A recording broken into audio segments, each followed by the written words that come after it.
जे आपले महाराष्ट्रातले किंवा ज्यांनी आपल्याकडे इच्छुक जे अर्ज केलेले त्या बांधवांशी मला थोडी उद्या चर्चा करायची। सगळ्यात प्रथम त्या सगळ्या बांधवांना विनंती की ज्यांनी अर्ज केलेले आहेत किंवा जे इच्छुक बांधव आहेत यांच्याशी मी उद्या सकाळी 9 वाजल्यापासून ते 4 वाजेपर्यंत या वेळेत अर्ज करणारे उगा गर्दी करू नका, फक्त मला महत्त्वाचा विषय त्यांच्याशी शेअर करायचा आहे सगळ्या इच्छुक असणाऱ्या बांधवांशी। त्यांनी उद्याच्याला यावं, कारण त्यांच्याशी चर्चा करायची।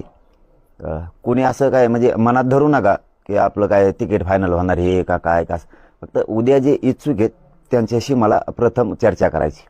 त्यामुळे उद्या सकाळी 9 वाजल्यापासून 4 वाजायच्या आत सगळ्यांनी, कारण 4च्या नंतर मला एक महत्त्वाची बैठक आहे, मला ती करायची। त्याच्यामुळं परत उशिरा आले तर कोणी असं म्हणू नका की ही होतं। आणि तुमच्यासोबत येताना उगाच गर्दी करू नका, म्हणजे मला स्पीडनं उरकता आलं पाहिजे, नाही त्या फोटोच्या नादात याच्या नादात मला पुढचे जे काही निर्णय करायचे त्याला अडचणी येतात। म्हणून ही एक सगळ्या बांधवांना विनंती, आणि तुम्ही मी जे ही संदेश दिला उद्याच्याला यावं, कारण मला काही तुमच्याशी चर्चा करायची 2-3 विषयावरती, ती मी तुम्हाला उद्या सांगेल, त्यामुळे यावं। दुसरा मुद्दा असा की रविवारी 20 तारखेला आता तातडीनं राज्यातली आपल्याला बांधवांची बैठक घ्यायला लागती। त्यांनी 20 तारखेला ती समाजाला मला विचारायचं बैठक घेऊन की पाडायचे आहेत का उभा करायचे, या संदर्भातली बैठक ही रविवारी 20 तारखेला होणार आहे। ते ठिकाण फक्त लय गर्दी करावी किंवा असं काही नाही, कामं बुडून कोणी येऊ नये, कारण आता काय कोणाला दाखवायची ही गरज नाही।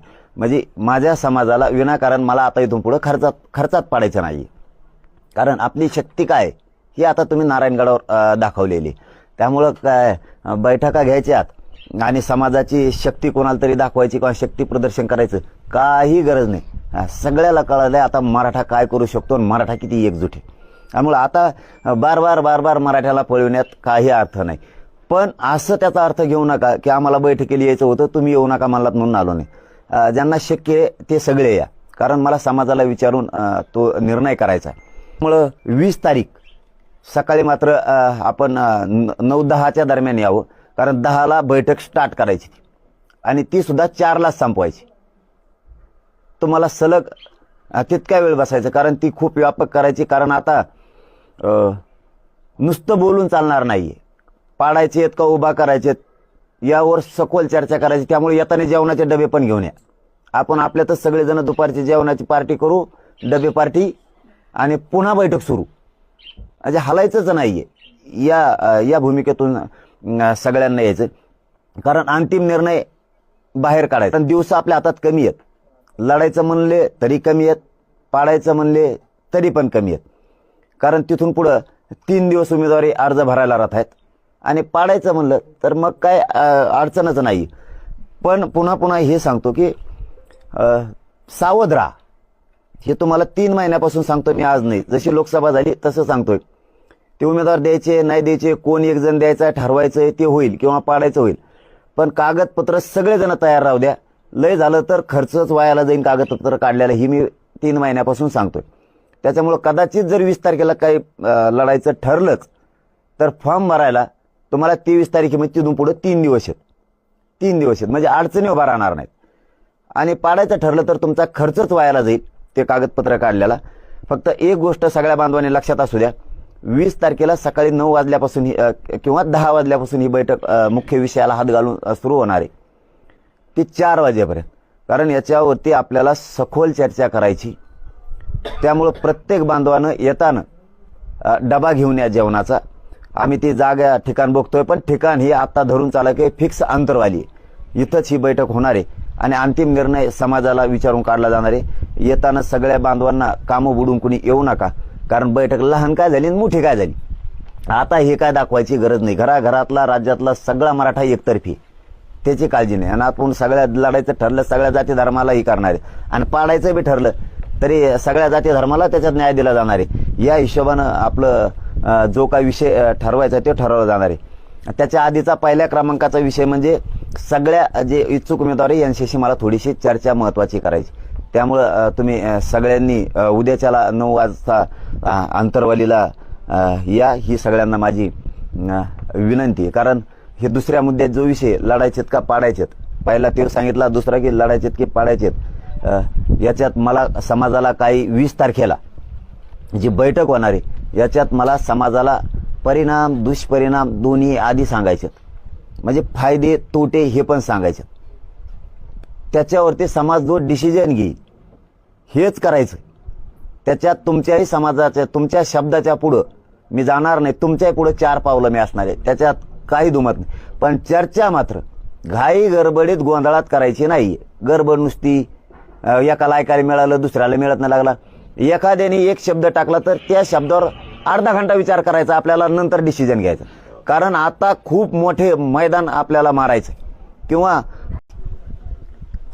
दसऱ्याचा सण असल्यामुळे त्यांना येता नाही आल्यामुळे मला आता काय ही बैठक घेऊन कोणावर दबाव निर्माण करायचा नाहीये किंवा कोणावर दडपण उभा करायचा नाहीये. या 20 तारखेला होणारी पण मराठा समाजाला विचारून घ्यायचंय, ज्यांना यायचंय असं माझं काय बंधन नाही की तुम्ही येऊ नका.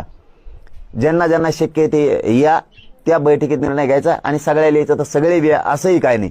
पण मला समाजाला खर्चात पाडायचं नाही इथून पुढं, म्हणून ज्यांना शक्य आहे ते या, काम बुडून येऊ नका. पण 20 तारखेला सकाळी 9 ते 4 वाजेपर्यंत ही बैठक सुरू होणार आहे.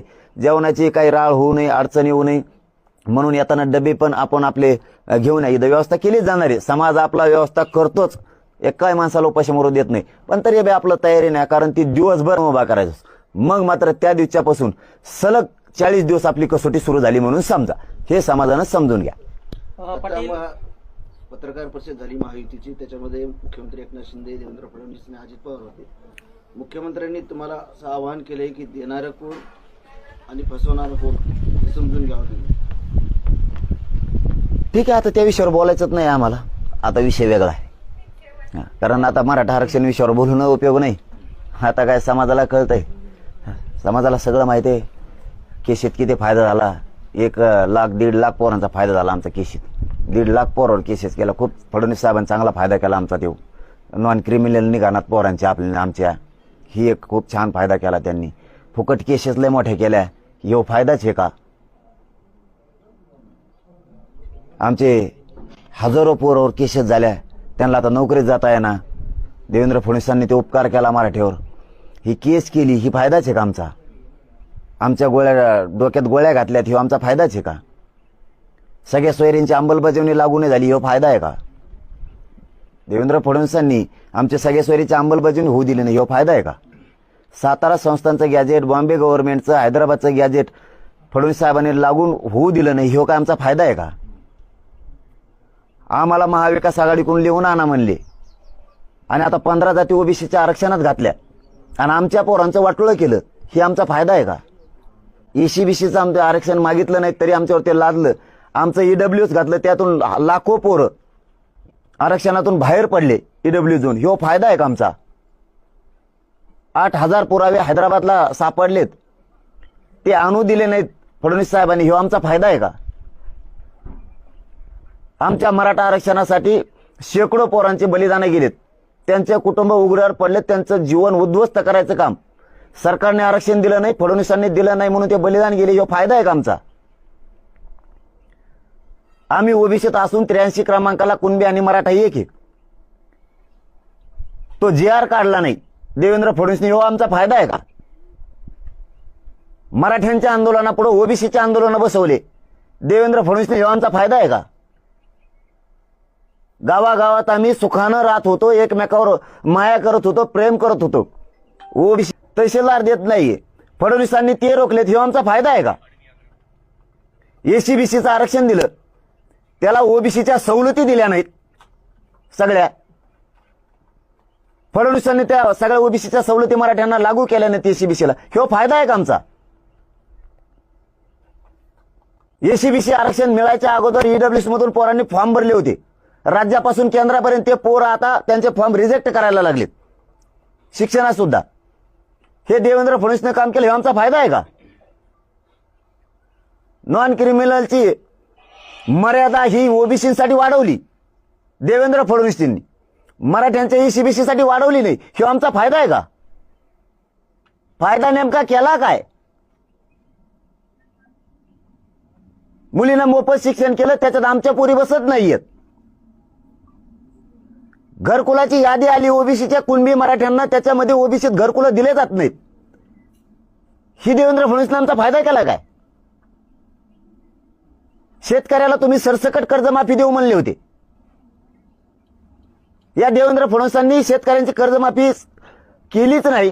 आता जे नुकसान झालंय पावसामुळं, हे सरसकट नुकसान भरपाई देऊ म्हणले होते, ती या राज्यातल्या शेतकऱ्याला मिळाली का? देवेंद्र फडणवीसांनी मिळू दिली नाही. हे आमचा फायदा आहे का?